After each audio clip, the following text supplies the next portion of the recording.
Hi guys, so I'm here today to do a fermentation lab for you.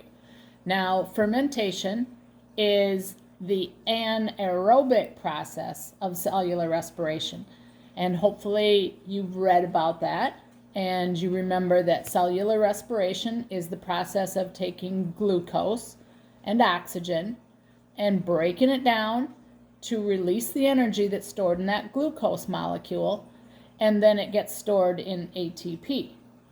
So, and one of the things that are left over, besides energy, are carbon dioxide and water. Now, if, let's say, oxygen isn't available to the cell, does that mean that it can't take the glucose and get the energy out of it? No, because there's all kinds of organisms that don't require oxygen for this process. Your cells also, sometimes when they run out of oxygen, let's say that you go for a long run and you start to run out of energy or out of oxygen, so you start breathing really heavy, that's because your cells are switching from aerobic respiration, getting the energy from the glucose molecules, to anaerobic. And in your cells, part of what's left over then is lactic acid and just a little tiny bit of energy. But it's a method for your cells to keep going and getting you a little bit of energy until you stop, so that you can take a big deep breath and get more oxygen back in and switch back to aerobic respiration. Okay, anyway, some organisms do this all the time. Yeast is an organism that does anaerobic respiration all the time.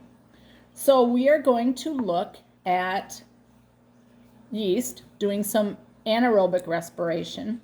One of the products of yeast doing anaerobic respiration or fermentation is ethanol and carbon dioxide. You use yeast when you bake bread. You know, that's something that you guys could be doing right now. When you're in lockdown like this, get yourself some yeast, some flour, some oil, and bake some bread and talk about fermentation, anaerobic respiration. Who knew? Well, the reason that bread dough rises is because the yeast is taking the sugar and breaking it down to release the energy that's stored in it. And when it does that, it produces carbon dioxide gas. So that's why the bread dough rises. All right, so in this experiment, I've got 3 flasks, 1, 2, and 3. Into flask 1, I'm going to, each of them have 50 milliliters of water. Okay, got my water right here. So into flask 1, I'm going to put 2 grams of yeast and 2 grams of sugar. Gotta feed the yeast. And then I'm going to put a balloon over top, squeeze all the air out of it. I'm going to put a balloon over the top of the flask. Okay, so there's 1. Into flask 2, I'm going to put 2 grams of yeast, 2 grams of sugar, put a balloon over it.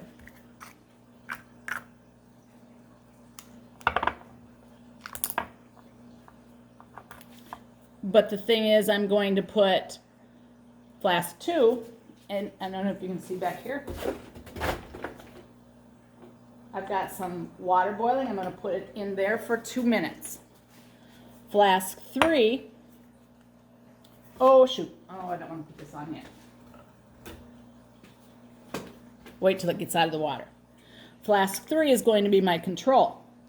I'm going to put just yeast, 2 grams. So I use the same amount of yeast, I use the same amount of water, and the same amount of sugar.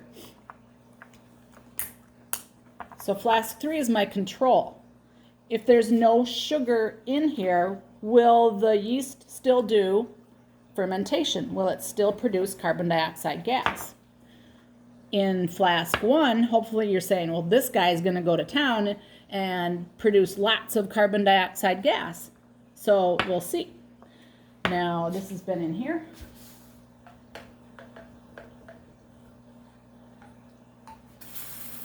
Close enough to 2 minutes. Okay, so I'm going to put that in there. Here's flask 1, 50 mils of water, 2 grams of yeast, 2 grams of sugar. Flask 2, 50 mils of water, 2 grams of sugar, 2 grams of yeast, but it was boiled. And flask 3, 50 mils of water and 2 grams of yeast, no sugar. All right, now I have to let this sit for a little while, so I'm going to turn off the video and come back to it in a little while. See you in a few minutes.